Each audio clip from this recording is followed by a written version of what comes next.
ألم تر كيف فعل ربك بأصحاب الفيل ألم يجعل كيدهم في تضليل وأرسل عليهم طيرا أبابيل ترميهم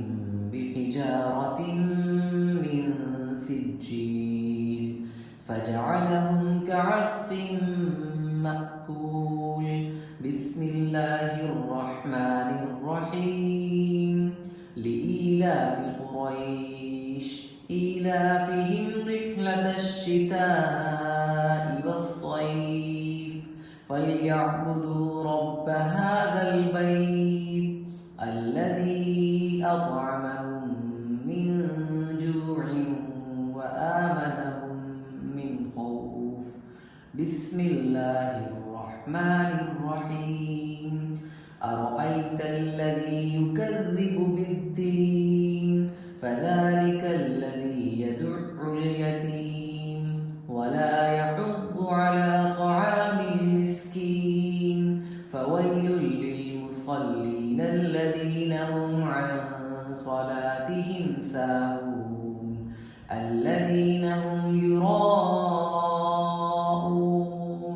ويمنعون الماعون بسم الله الرحمن الرحيم إنا أعطيناك الكوثر فصل لربك وانحر إن شانئك هو الأبتر بسم الله الرحمن الرحيم قل يا أيها الكافرون لا أعبد ما تعبدون ولا أنتم عابدون ما أعبد ولا أنا عابد ما عبدتم ولا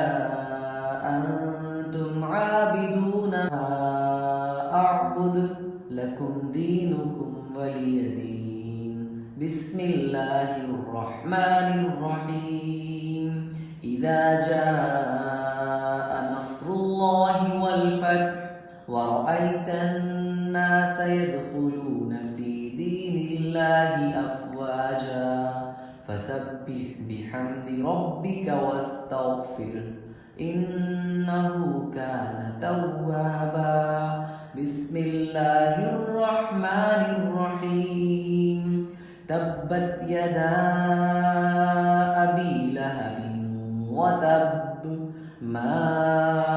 أغنى عنه ماله وما كسب سيصلى نارا ذات لهب وامرأته حمالة الحطب في جيدها حبل من مسد بسم الله الرحمن الرحيم قل هو الله أحد الله الصمد لم يلد ولم يولد